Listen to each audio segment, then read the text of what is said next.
Consciousness has become now the ultimate engineering project, engendering our own divinity. You know, we're not just human beings, we're human becomings. And we become what we practice. I was filming myself doing these philosophical reflections. From that was born my interest in mediating consciousness, in flow, psychedelics, psychoactive compounds, any and all ecstatic technologies that I could find.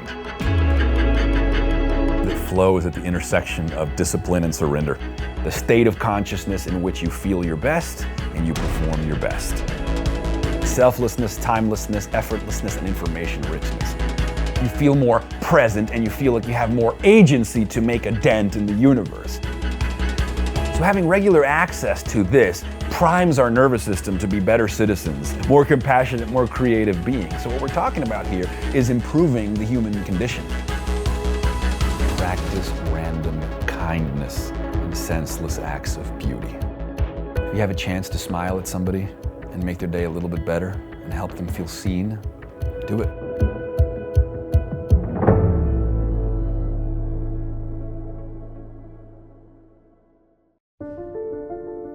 They say that the human race is doomed, that we have lost touch with our true nature, that the media has corrupted us, and that the planet has no future. I disagree.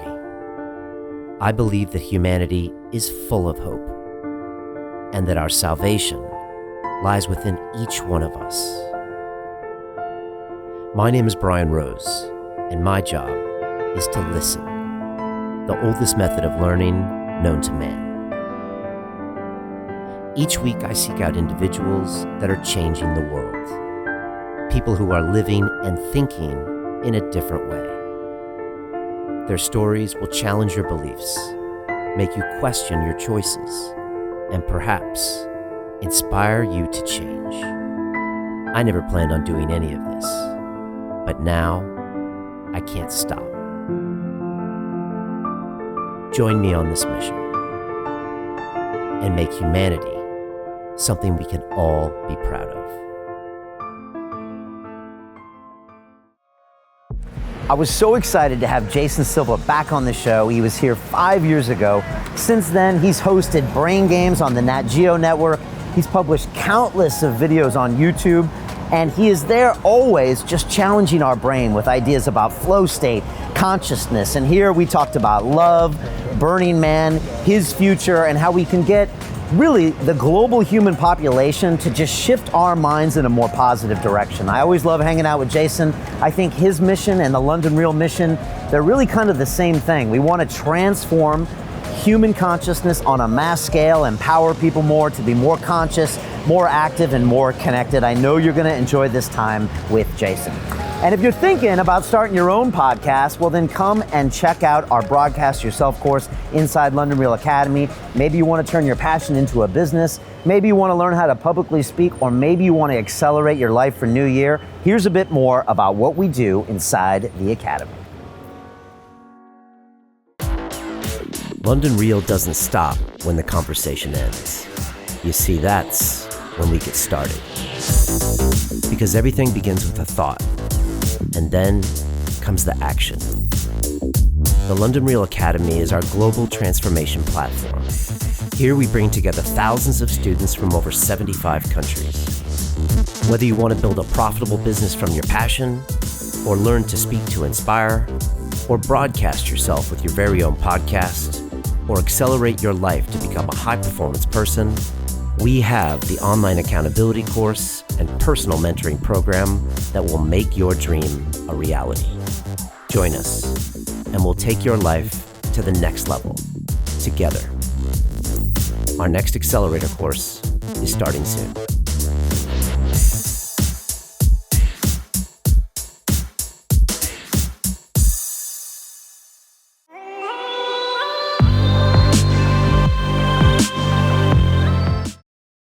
This is London Real. I am Brian Rose. My guest today is Jason Silva, the media artist, futurist, keynote speaker, and TV personality. You hosted 5 seasons of the Emmy-nominated global TV hit series Brain Games on the National Geographic Channel, and your inspirational YouTube videos, Shots of Awe, are weekly micro-documentaries on futurism, technology, innovation, existentialism, and the human condition. They are hugely popular with over 100 million views. Jason, welcome back to London Real. Thanks. It's been 5 years. Buddy. Yes, thank you. Great to see you again, man. What's going on? Dude, man, it's so good to reconnect. Dude, agreed. Congratulations. This is awesome. Oh, thank you, man. Yes, It's the been, set just looks amazing. You know, we're 7 years in, and you know, I think when you would come on the show, Brain Games hadn't yet happened yet. It was just on the cusp. We were Right. doing like the international press conference for it. Right. Something like that, yeah. Yeah, and your YouTube videos on Shots of Awe you were Starting out. Just Yeah, starting out. Just Yeah, starting. Yeah, you And- caught me right in the beginning. You had Yeah. seen a few of them. And you had, of course, before that made your own videos. Correct. And I'd seen you on Rogan and that Correct. kind of thing. So Correct. you were doing bits of that, but then all of that stuff ramped up. And so Kind of all blew up at the same time. Yeah. It was kind of crazy. So Brain Games came out around 2013 was the premiere, and it was the highest new series launch ratings in the history of the channel. So it just like blew up, unexpectedly so. And you know, they launched in 171 countries that National Geographic can be seen at, and so it just became a global hit, which was insane. At the same time, I partnered with Discovery Digital Networks, which ironically is a competitor of Nat Geo, but I partnered with them just for digital to be my partners for Shots of Awe, to officially launch the YouTube channel.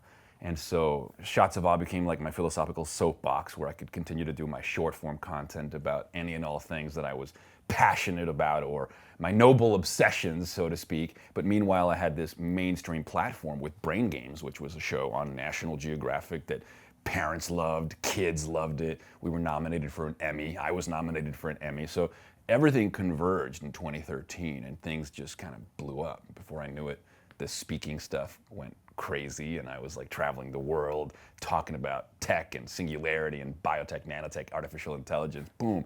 And it was just like all 3 things came together, and this was right around the time where you and I connected. So Yeah. it's been a bit of a ride. what was it like wearing those 2 hats, where on one sense you're like known by Yeah. you know everyone Yeah. in all of America, and the other hand being this guy that puts together these really edgy, Yeah. you know, at times esoteric, but then mainstream Yeah. thoughts at the same time. And did you ever think about one or the other? Well, the thing about Brain Games is that it kind of legitimized me as a science communicator, right? So National Geographic is a highly respected brand, and Brain Games was all about our perceptions and misperceptions of reality. You know, it was a show about neuroscience. We had neuroscientists on the show explaining key ideas about the brain and how often reality is coupled to perception and how often perception is skewed. So you don't see the world as it is, you see the world as you are. This was a philosophical takeaway from a scientific show. So getting to promote the show and getting to promote these highly philosophical implications of reality being warped by our skewed perception, but having that backed up by neuroscience and having all these cool little games I could play when I went to promote the show on the Today Show kind of made me a sort of an accessible person who was like making people trip out a little bit. And then whoever was engaging with that and was interested in what I was talking about could then dig deeper and find my videos where I took these philosophical implications, such as reality is coupled to perception, to then like wax philosophical about what that means. And then that's what Shots of Awe was for, to dig deeper. Well, what does it mean if reality is coupled to perception? So then what is perception? Well, we have these lenses of perception, and we see with our lenses and we see through our lenses, but we don't often see the lenses themselves. And when we do see the lenses themselves, we realize, hey, we have some kind of agency over our perception in the world, right? We can mediate our perception. We can hack our perception. So this has led me down a whole rabbit hole of like consciousness hacking and like stewardship of internal life and like kind of wanting to engender my own reality and create my own movie. Like if we don't really get a direct experience of reality anyway, if reality is being mediated by the processes in our brain, perhaps we can exercise creative agency over those processes and give ourselves the experience of reality that we wish. Right. So this is where science becomes about like, you know, us taking control, a creative control over our experience. And you've always been talking about that creative control, or is that something more you've been playing with the last few years? Well, to be honest, in the beginning, my videos were a celebration of the human capacity to transcend our limitations. So my videos were all about technology. I mean, you could almost call it like techno porn, because I was like a sort of unapologetic techno optimist, and I drank the Kool-Aid of singularity and this idea that we could engender our own godhood, that our tools were scaffoldings of our minds, and we could use our tools to transcend our limitations. We didn't stay in the caves, we didn't stay on the planet. Soon we won't even stay within the limitations of biology. I mean, this was something I could drink in because it provided an antidote to existential despair, right? Because we are mortal beings who long for immortality. We are constrained and we are finite, and this causes an unbearable amount of angst because we can ponder the infinite, but we're housed in a heart-pumping, breath-gasping, decaying body. So I fell for the Ray Kurzweil singularity narrative because it provided an antidote to this feeling of being constrained by our mortality and finitude. This was the beginning of Shots of Awe, a rallying cry to overcome our limitations, right? It was very much inspired by a book by Alan Harrington called The Immortalist, when he said we must never forget we are cosmic revolutionaries, not stooges conscripted to advance a natural order that kills everyone. So I'm like, give me that. But in the meantime, right, in addition to my advocacy for the human-machine enterprise and us building tools to overcome our limits, in the meantime, we have to also find a way to manage our day-to-day reality. How do we mitigate against depression? How do we mitigate against anxiety? How do we mitigate against boredom? How do we mitigate against existential despair in case our technology project fails us? And so then it became this idea of like, okay, well, we need to learn to hack our day-to-day perceptions. Right. And so from that was born my interest in mediating consciousness, in flow, in altered states of consciousness, in psychedelics, psychoactive compounds, and cannabis, any and all ecstatic technologies that I could find, you know, and so this is, you know, this has become the material, the fodder for a lot of my videos now. Was there any blowback ever from a mainstream show like Brain Games on Nat Geo when you start talking about psychedelics and cannabis and these types of things? Yeah. I mean, is that a tough line to walk? And I suppose it could be. I was on the cover earlier this year of Dope magazine, which is one of the largest like cannabis lifestyle magazine, and we've seen the mainstreamification of cannabis in America with legalization in California, Nevada, and all these places, and the majority of Americans now supporting legalization. So all of a sudden, a psychoactive herb that's been highly controversial for years is now socially acceptable. And here I was on the cover, and the title was Brain Games with the Wonder Junkie. So they totally like used the connection to Nat Geo and to Brain Games for this article where I was talking about playing games with our brain using cannabis, and citing people like Michael Pollan, who's written extensively about cannabis, or his new book, How to Change Your Mind, is all about deploying psychedelics as tools to help us mitigate against depression and anxiety by knocking offline the autobiographical mind and the default mode network and the rigid thoughts and the overly ordered ego that has become oppressive, and using tools and technologies to like knock that offline. And in the interview with Dope magazine, they were like, oh yeah, well, this all sounds like playing games with our brains. And essentially that's what we're doing. We're deploying all these ecstatic technologies, and we've all become what Eric Davis calls ecstatic technicians of the sacred, you know, where we're just like tinkering and messing around with our neurochemistry and trying to see if we can make ourselves better. It's not just curing ourselves of our ills, but it's about making well people better, which is very much the Rick Doblin argument as well. His work with MAPS, you know, using MDMA to help people suffering from PTSD, who in 1 or 2 sessions, apparently 80% of patients who undergo the MDMA therapy no longer meet the criteria for PTSD. Talk about playing games with our brains. And so I felt like I had an opportunity to be an advocate for the responsible deployment of ecstatic technologies to essentially play games with our brains and make ourselves better. And if I could be an eloquent advocate for these tools and technologies and have the data to back it up that I could cite, or the organizations that I could point to that were doing this responsible research, then I essentially could be, could opt to be one of the advocates or the mouthpieces for these ideas and these movements that are happening that could help alleviate the suffering of people, and I could do it in a way that wasn't really that controversial, right? You know, it's like the medium is the message, as Marshall McLuhan used to say. You know, when he went to visit Timothy Leary in jail, he said, you know, you're a performance philosopher. You've got to go on talk shows. You've got to smile. You are the product that you're selling. You know, if you're talking about deploying psychedelics to make this a better world, then you've got to be the embodiment of that. You've got to look like somebody that people want to be. You've got to talk like somebody that people aspire to be like. And so that resonated with me a lot. You know, the medium is the message. You are the message. So right, and the medium like is you and me, right? Yeah, absolutely, man. I mean, it's what you've done with this podcast. You know, it's making these kinds of conversations. It's bringing these kinds of minds and dressing them up, having them sit here like they're movie stars, talking about the biggest ideas in the history of the world. I mean, bravo, you know. Well, you're a bit like Michael Pollan in that sense, because you're kind of very much accepted by the mainstream. And then when they pump out shots of awe, they're like, wait a second, mommy, this is the guy that just taught me to alphabetize the days of the week and I couldn't figure it out. Right. And now he's talking about awe, which is fascinating, and technology and singularity and flow, and then every now and then altered states. And you know, that's kind of what we need, you know. Well, I think it's very important to know your audience, right? And so, you know, if I'm at a cocktail party where the vibe is a bit more conservative, or if I'm meeting my girlfriend's parents and the vibe is whatever it is in that situation, it's like, how can I infer the mental states of others? How can I meet them where they're at? And how can I introduce certain ideas into the conversation without offending them or shutting them down? Right. Because if you introduce a controversial subject matter undelicately, the first thing that people will do is shut down and immediately judge you and no longer are open to any kind of discourse. Right. And so you lose, you lose. Yeah. But if you can find a way of inviting them to a comfortable place, a comfortable meeting point, if you can meet them halfway, if you can know where they're coming from and address their concerns before you make your case for your own advocacy, I think you can reach people. And that's worth doing, right? Yeah. You know, you talk about awe a lot. And I do. That's a big theme for me. Yeah, and it's a word maybe because the '80s got overused a lot.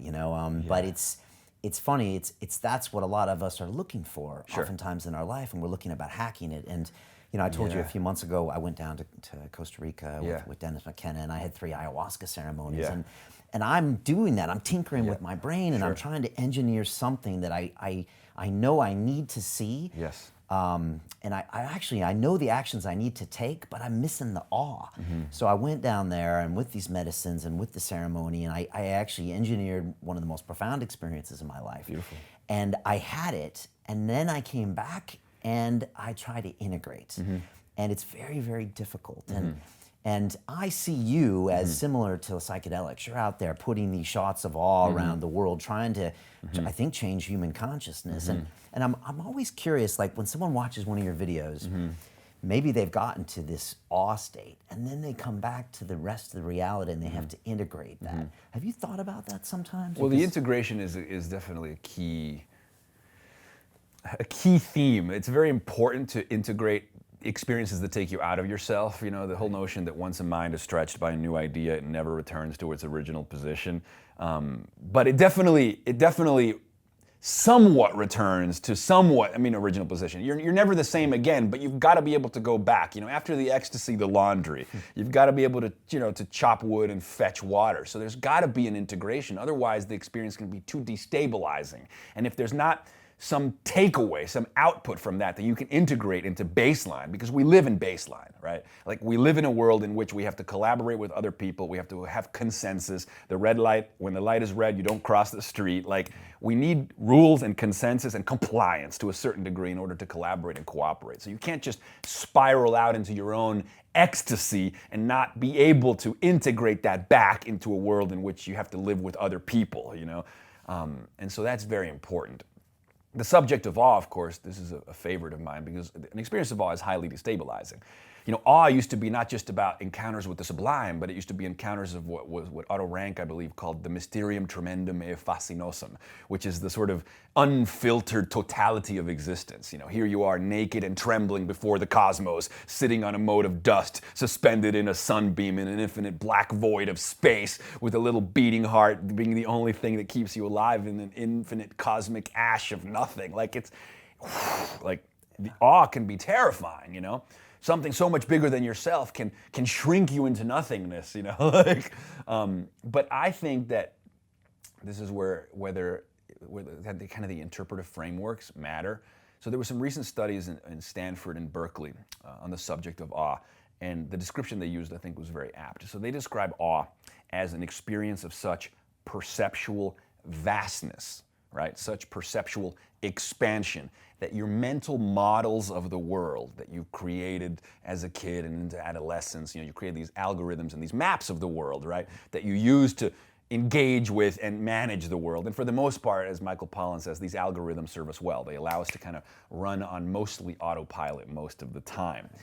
But when an experience shows up that supersedes or exceeds your models, you can't automatically be like, oh, I know what this is. The been there's and done that's of the adult mind. Occasionally something shows up, whether it's the birth of a child or a psychedelic experience or seeing through the Hubble Space Telescope images of the deep field.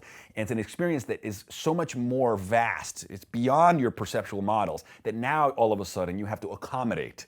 You have to make room for accommodation for this new experience. So it's no more been there's and seen that. Now it's like, okay, holy shit, never seen this before. How do I accommodate my maps to account for this? I've learned the lesson again that the map is not the territory, that there is more to the world than I thought there was. So my nodding resignation, the adult resignation, the jadedness that seeps into our pores, the way that habit deadens, is agitated by this.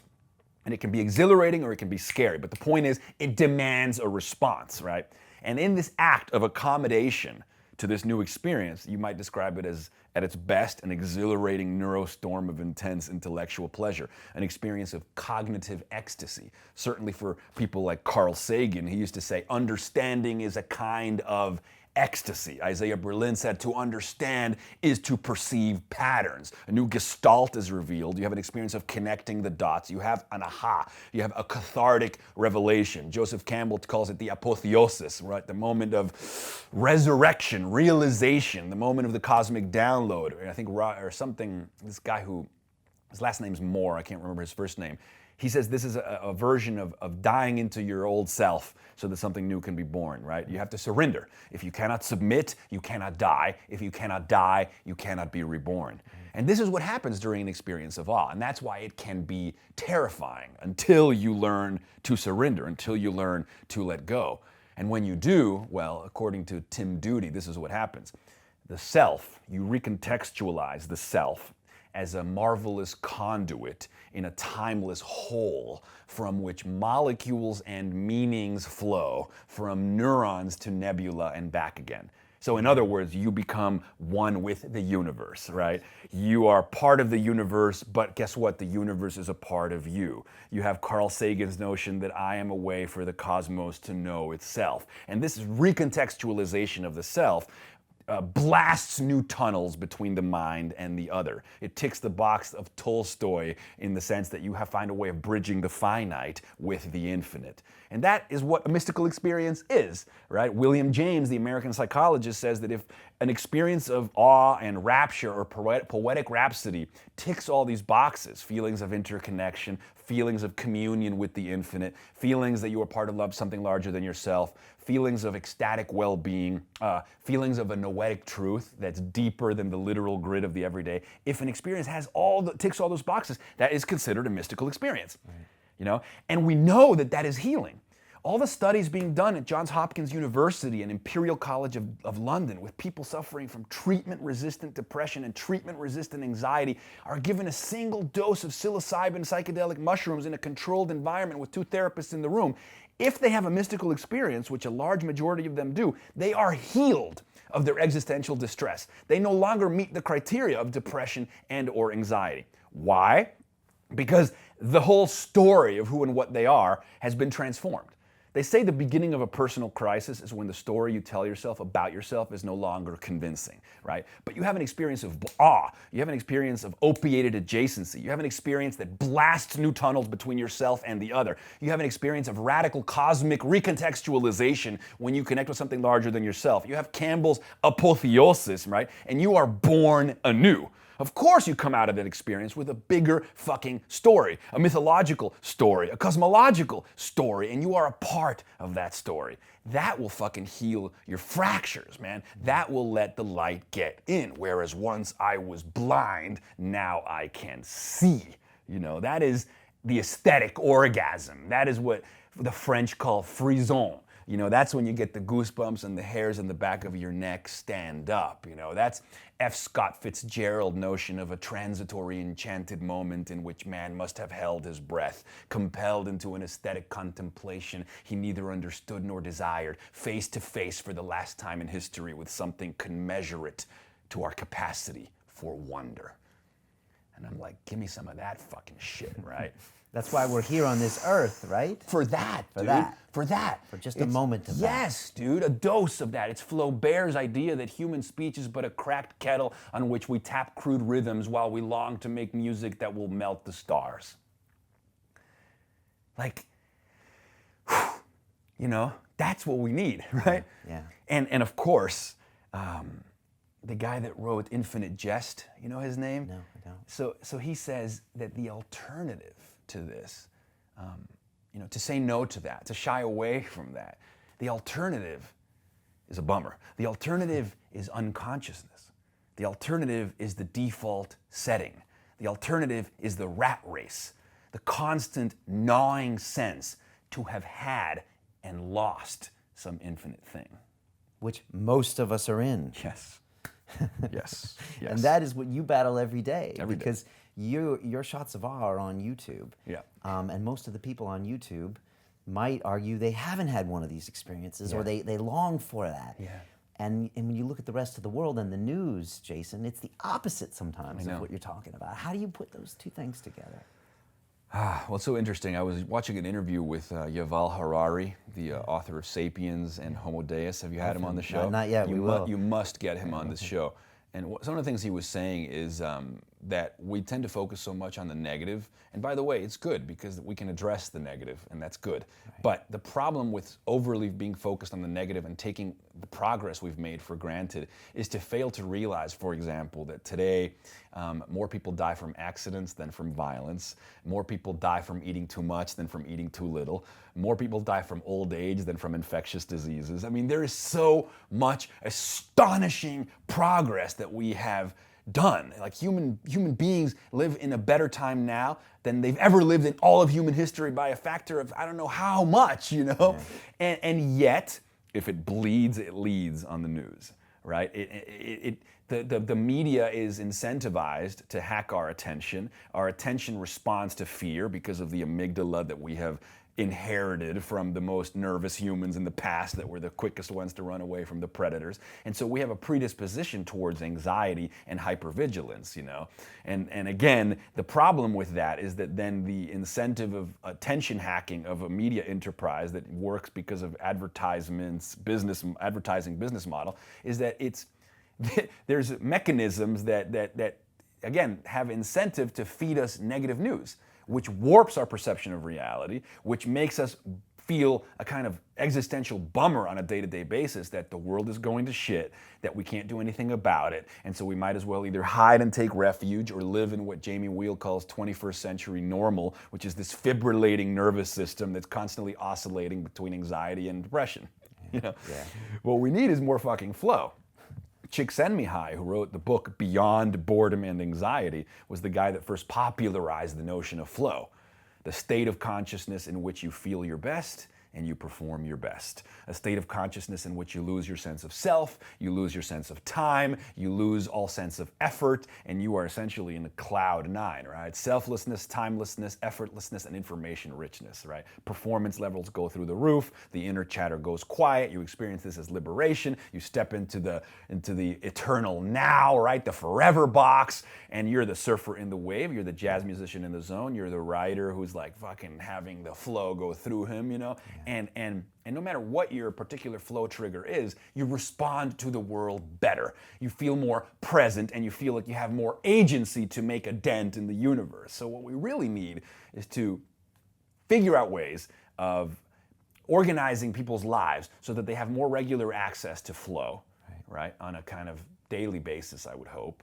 more regular access to experiences of awe, maybe on a once a week or once a month basis, more regular access to cosmic humility, all of which, by the way, leave an afterglow. So even if flow is temporary, or even if awe is a transitory enchanted moment, it does leave you with increased feelings of well-being, increased feelings of compassion, and increased feelings of creativity, not to mention that neurophysiologically, the experience of awe is an anti-inflammatory experience too. So having regular access to this primes our nervous system to be better citizens, more compassionate, more creative beings. So what we're talking about here is improving the human condition fundamentally, Jamie Wheal and Stephen Kotler in their book Stealing Fire talk about the 4 forces of ecstasy: psychology, technology, neurobiology, and pharmacology. And we're making exponential advances in all of them. We're making exponential advances in psychology and our insights into the human condition. We're making exponential advances in technology, in neurobiology, and in pharmacology. We're making better drugs. We're understanding the mechanisms that underlie, whereas norepinephrine, dopamine, anandamide, all the chemical cocktail that goes into making flow. And the more we understand all this shit, the more we can start to DJ our own experience, And they're not the first to talk about this. The British philosopher David Pearce, who you should also get on this show, he wrote The Hedonistic Imperative back when I was in college. So we're talking like 1997. I used to go to his website, The Hedonistic Imperative, where he used to talk about literally deploying biotechnologies to reverse engineer the human state, to hack ourselves and become better, to engineer ourselves to create gradients of bliss and versions of subjectivity that are way beyond what Darwinian evolution has given us.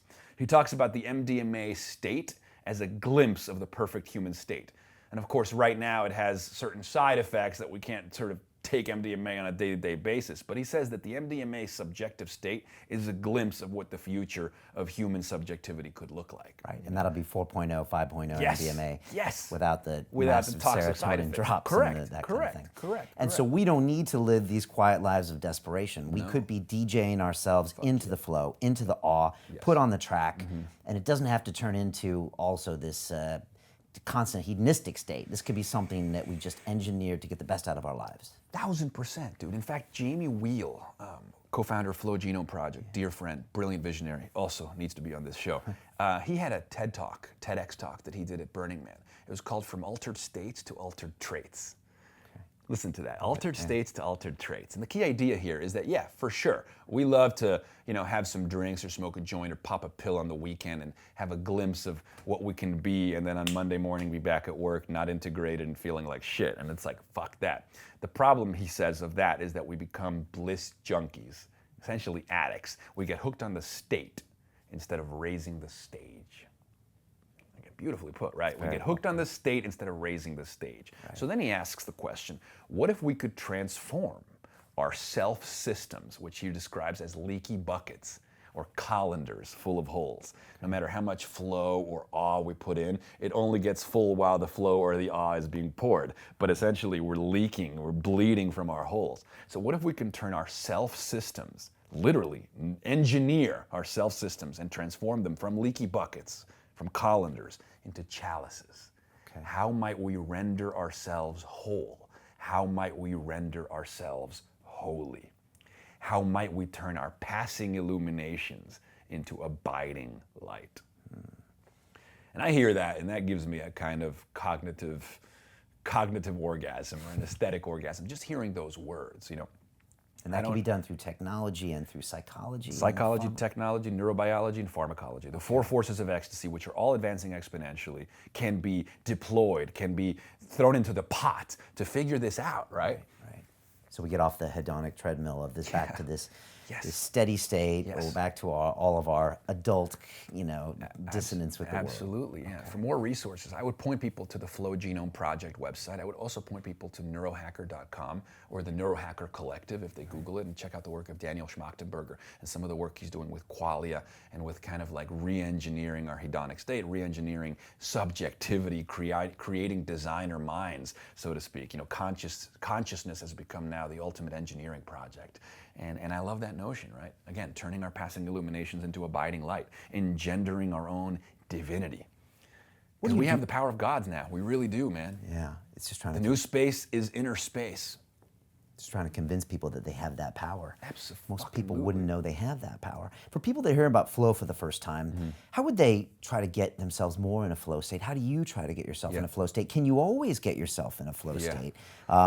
Steve Kotler's going to be here in a couple of weeks. I'm super excited to talk to him, and I've heard his story, about dealing with, was it Lyme and Lyme surfing disease. But for people that don't know too much, basics of flow and how you use it? Absolutely. So a flow state is a state of consciousness in which you feel your best and you perform your best. It's as simple as that. Everything's amazing and performance levels go through the roof. It's characterized by the acronym STIR, the features of flow. It stands for selflessness, in that your sense of self completely vanishes. And that means that the inner chatter, what they call the inner Woody Allen, it's the dorsolateral prefrontal cortex. It's responsible for self-editing. It's the inner critic. That actually gets knocked offline. So you experience that as a sense of selflessness, of losing yourself and finding yourself. And that's experienced as liberation, because you're here and you're now, and there's no inner chatter. So that's the S from STIR. Okay. Then T, timelessness. The way that time is ordered in the brain gets knocked offline too. So time passes by kind of strangely. It can speed up, it can slow down, it can get warped. Time becomes relative in an Einsteinian sense, So selflessness, timelessness, there's a sense of effortlessness. You don't feel the labor when you're in flow. Whether you're playing jazz or whether you're cycling down a mountain, it doesn't feel like you're putting a lot of work into it. It's just like, it's like you're watching yourself do it, and it's just, every move follows the next move perfectly well. And finally, richness, the sense that there's more information access. You're accessing more information, you're seeing more data, lateral thinking increases, pattern recognition increases, risk-taking increases, and performance levels increase when you're in flow. So all this stuff is happening at the same time. So it's just, essentially, it's the ideal human state. Okay. People who have regular access to flow, like professional surfers or people who organize their lives around flow, report the highest levels of life satisfaction that exist. So this is not about, how do you find happiness? It's really like, how do you build flow into your life? Because we're talking about states north of happy, beyond happiness, And so for me, there are universal flow triggers and there are specific flow triggers for specific personalities and temperaments and certain predispositions. I suppose a musician finds flow when he plays music, a golfer finds flow when he plays golf, a mountain biker. So I would say experiment. Try different hobbies, learn a different language. Universal flow triggers tend to include novelty and a little bit of risk.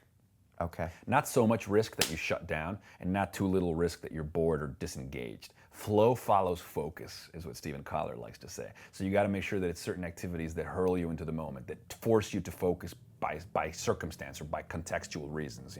Flow follows focus.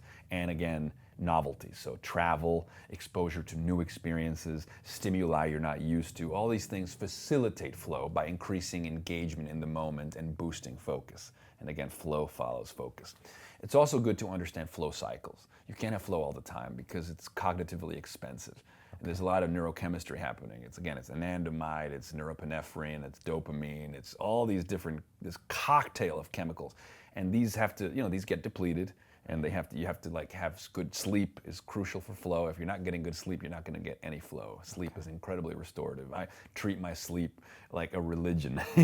Getting to bed, getting my 8 hours is crucial. I can't get on stage. I can't do a talk. If I'm not sleeping well, I can't manage the world. I lack the resources to deal with things. So sleep is huge. So when you're in flow, can you say I'm in flow, or is that against the flow? No. You definitely get it. I think you have moments in which you forget yourself completely. Right. But even in the greatest of flow, there's still a little bit of oscillation. I guess it depends on the degree of difficulty of the task. I mean, I think that the snowboarder who's doing 5 flips in the air, he's not saying I'm in flow during those 5 flips. But as soon as he lands, he's like, whoa, man, I'm in so flow, let's do it again. Okay. So is there awe in flow? There can be awe in the immediate aftermath of a flow task. Right. If the flow task was all absorbing, you're surfing the barrel, you might not be thinking anything. But as soon as you finish it, you're like, wow, that's the greatest feeling in the world, And then certain flow activities that are not so physically intensive, that can be like, maybe you're just like with your lover, looking into her eyes during sunset. and you're having flow with her, but then you're oscillating between like losing yourself in her and then like coming back into yourself and going, wow, this feels really good, and going back into it and popping out of it and going back into it. The metacognitive drive with humans is always, for me at least, is always wanting to come back. So it's like when the inner monologue goes quiet, I find relief, but then as soon as I feel that relief, the inner monologue kicks back in to acknowledge how cool the relief is. Right. Okay. It's like, oh my God, this feels so good. This is so awesome. How I just felt so awesome just there when I wasn't there. Is that a Silva thing, or most humans, you think, come back to the dialogue? Good question. I think that because I think I have the neurochemistry of a writer. You know, I just happen to write when I speak. Okay. So the writer always wants to transcribe. The writer always got the voice recorder. So even when he is having a cloud nine experience, he's like, okay, I'm having a cloud nine experience. This is amazing. I don't know if, Gordon Wasson, for example. Gordon Wasson was the first Westerner who took psilocybin mushrooms with Maria Sabina in Mexico. Yeah. And he had a cover story in Life magazine. Right. I think it was in the 60s, In Search of the Magic Mushroom or something like that. And he was a banker who was an amateur mycologist into mushroom. And he went there and he, again, was the first Westerner to take psilocybin. So again, you would think that you're in a psychedelic addled state of ego death, that there's no inner chatter at all, because you become what you behold during these experiences. And yet, he wrote about the experience while he was having it. Oh, wow. And one of the words that he wrote is, he said he spent the evening uttering ejaculations of amazement. That's how he described his description of the process. And I love that. Ejaculations, uttering ejaculations of amazement. Like out of his mouth, he was literally having cognitive orgasms that were flowing out of his tongue. But that's because, again, that's the compulsion to write.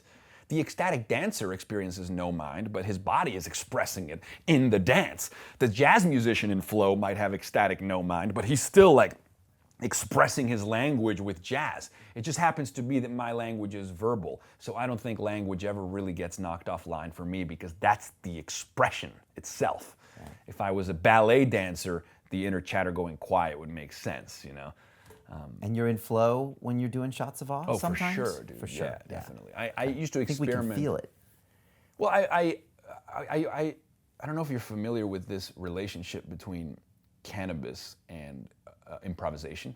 No. So cannabis is marvelous for improvisation, and it's had a relationship with improvisational creativity for years. Jazz musicians have always deployed cannabis as their tool because it's divine for associations and improvisations.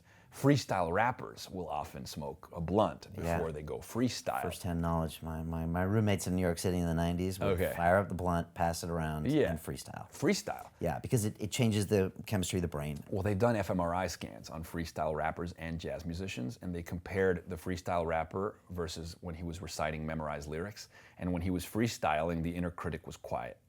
The self-editor was quiet, so his risk-taking went up, his pattern recognition went up, his associational thinking, right? The hyper-priming, the making the connections between more unexpected ideas was going up. So the associational network went wider. Right. So and it's you're usually in a group of people doing the same thing. Oh, so then there's and more it gets triggered, and this leads to the next, and it's a butterfly effect in thought. Yeah. Or as Rich Doyle says, you summon coherence in the bardos between one statement and another. So you make these divine associations, and whether the jazz musician is doing it with the melodies or whether the freestyle rapper is doing it with words, there's definitely flow. And cannabis, the cannabinoids, play a huge role in facilitating that increased pattern recognition. Okay. So I've definitely experimented with cannabis for shots of awe. Right. And typically you want to you try a little bit and you go have the experience of increased pattern recognition and increased sensory appreciation and increased access to the present. One of the things that Michael Pollan says is that the brain is essentially like an artificial intelligence program. It takes in data from the present, compares it with data from the past, and uses it to make predictions about the future. And it does this automatically all the time. And so we kind of live in a perpetual future tense with a low level amount of anxiety all the time. And in his words, the good news is I'm seldom surprised. The bad news is I'm seldom surprised. So because your brain is always making predictions and doesn't ever really stop and smell the roses. But one of the things that commends travel, he says, intense experiences, art, and certain drugs, including cannabis, is that these substances block all signals forwards and backwards. So the ability to immediately predict the future, and the ability to constantly compare with the past. And by blocking all signals forwards and backwards, you are thrown into the flow of the present. That is literally wonderful, full of wonder. Wonder being precisely that sense of unencumbered first sight or virginal noticing to which the adult mind has closed itself. So when you're in that present, and that unencumbered sense of first sight, everything is new again, including the ideas that are emerging in your brain or the perceptions that you're having. You become what you behold. You notice where you are. You stop and smell the roses. You see the world in a grain of sand. You see heaven in a wildflower. You hold infinity in the palm of your hand. You hold eternity in an hour. And so whether it's playing jazz, whether it's freestyle rap, whether it's writing, whether it's dancing, you're so present. You're so free from the tyranny of later and before that what happens now becomes infinite, man.